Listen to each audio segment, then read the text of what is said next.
ہم جب قرآن پڑھاتے ہیں تو اللہ تبارک و تعالیٰ نے قرآن پاک میں جگہ جگہ کئی قوموں کا ذکر کیا ہے.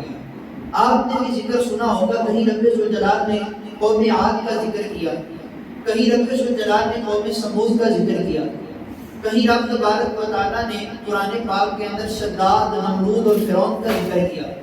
اللہ تبارک و تعالیٰ نے جگہ جگہ قوموں کا ذکر کیا اور پھر ان کے عروج و زوال کی داستان بھی ذکر کی، تاکہ قرآن پڑھنے والا یہ جان جائے کہ وہ کون سے ایسے عناصر ہیں جن کی وجہ سے بندے کی کامیابی بھی ناکامی میں بدل جاتی ہے.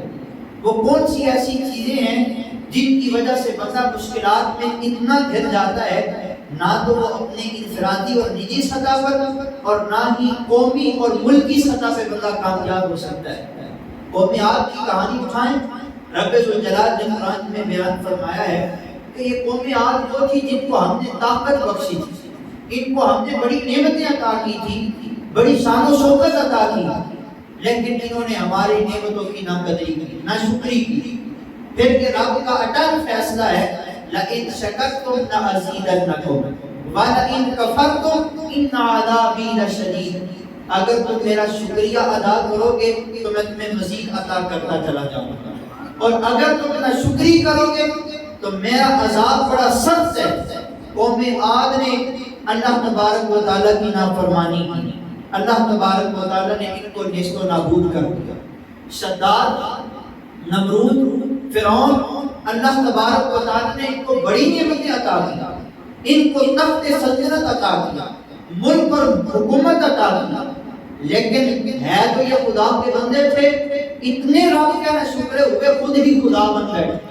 رب تبارک و تعالیٰ کے آگے انہوں نے خدائی کا دعویٰ کر دیا اور لوگوں کو کہا کہ ہمیں سجدہ کرنا شروع کرو، قرآن اٹھائیے. پھر رب تبارک و تعالیٰ نے انہیں کیسے ذلیل کر کے مارا.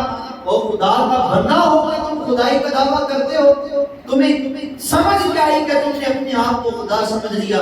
پھر رب تبارک و تعالیٰ نے کوئی بری موت کیسے لی کہ کان کے اندر سے ایک مچھر جاتا ہے اور پھر سر کے اوپر خود ہی چتر مڑوائے جاتے ہیں اور کہا جاتا ہے کہ یہاں پہ مجھے جوتے مارو مجھے سکون ملتا ہے. رب تبارک و تعالیٰ نے ذلیل کر کے مارا، کسی کو سمندر کی نہروں کے اندر ڈبو دیا، اور رب تبارک و تعالیٰ نے قیامت تک کے لیے ان کو نشانی کے برت بنا دیا.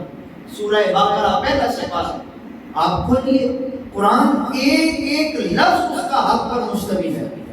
اور میں یہ عرض کروں کہ پہلے آپ قرآن کا پہلا برت اٹھاتے ہیں، ہم جب بس ایک طرف سے دوسری طرف جاتے ہیں تو قرآن کا آغاز سورہ بقرہ سے جب ہوتا ہے تو پہلی بات یہ ہے لا ریب فیہ.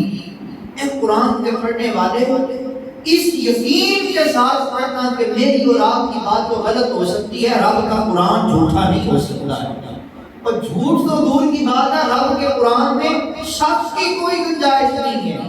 یہ قرآن اس کے لیے ہے جو یقین کے ساتھ پڑھے گا تو پھر قرآن ہی اس بندے کو عروج اور کامیابیاں عطا کرتا چلا جائے گا. اللہ تبارک و تعالیٰ نے جہاں قوم عاد کا ذکر کیا، قوم سمود کا ذکر کیا، شداد، نمرود اور فرعون کا ذکر کیا، سورہ بقرہ کے اندر بنی اسرائیل کا ذکر ہے. اللہ تبارک و تعالیٰ نے بنی اسرائیل کو بڑی نعمتیں عطا کی، ان کو فرعون سے نجات عطا کی. اللہ تبارک و تعالیٰ نے انہی کے لیے رستے سمندر کے اوپر بنا دیے. اللہ تبارک و تعالیٰ نے ان کو بڑی نعمتیں عطا کی، عزتیں عطا کی، خوشحالیاں عطا کی، ان کے لیے آسمان سے دسترخوان اترا. لیکن بنی اسرائیل وہ قوم تھی، ان کو فرعون سے اللہ نے نجات دے دی، لیکن یہ رب تبارک و تعالیٰ کے ناشکرے ہو گئے، نعمتوں کی قدر نہیں کی. تو رب تبارک و تعالیٰ نے پھر ان کو ذلیل و رسوا کر دیا. کیوں؟ ان اللہ لا یغیر ما بقوم حتی یغیروا ما بانفسہم. بے شک اللہ تبارک و تعالیٰ کسی قوم سے اپنی نعمت، ان کی کامیابیاں تب تک ناکامیوں میں نہیں بدلتا جب تک خود قوم اپنے اچھے اعمال کو برے اعمال میں تبدیل نہیں کر دیتی. یہ قرآن کا فیصلہ ہے. جب کوئی قوم اپنے اچھے اعمال کو برے اعمال میں تبدیل کرتی ہے تو رب تبارک و تعالیٰ ان کو ذلیل و رسوا کر کے رکھ دیتا ہے. یہ قرآن کا فیصلہ ہے. ان اللہ لا یغیر ما بقوم. اللہ کسی قوم کی حالت کو تب تک نہیں بدلتا، اللہ کسی قوم سے کامیابیاں اور عروج تب تک نہیں چھینتا جب تک وہ قوم خود ہی اپنے اعمال برے نہ کر لے. اور جب قوم خود ہی بری ہو جائے، اعمال برے ہو جائیں اور وہ اللہ رسول کے احکامات کو پس پشت ڈال دیں، تو پھر رب تبارک و تعالیٰ ان کو ذلیل و رسوا کر کے آنے والوں کے لیے نشانہ عبرت بنا دیتا ہے. مفتی احمد یار خان نعیمی رحمۃ اللہ تعالیٰ علیہ آپ فرماتے ہیں کہ قوم ہو چاہے چھوٹی ہو یا بڑی ہو، چاہے کوئی انبیاء کرام علیہ السلام کے ہم وطن ہو یا ان کے ہم نسب ہو، چاہے کوئی انبیاء کرام علیہ السلام کا رشتہ دار ہی کیوں نہ ہو، یہ کو بھی بند کرنا. چاہے کوئی انبیاء کرام علیہ السلام کا رشتہ دار ہی کیوں نہ ہو، حتیٰ کہ کوئی انبیاء کی اولاد میں سے کیوں نہ ہو، جو قوم بھی رب کی نافرمانی کرتی ہے، رب کے احکامات کو بلا دیتی ہے، تو رب تبارک و تعالیٰ اس قوم کو ذلیل و خوار کر کے رکھ دیتا ہے. آپ دیکھیے مکے کے جو لوگ ہیں نا، اللہ تبارک و تعالیٰ نے ان کو بڑی نعمتیں عطا کی.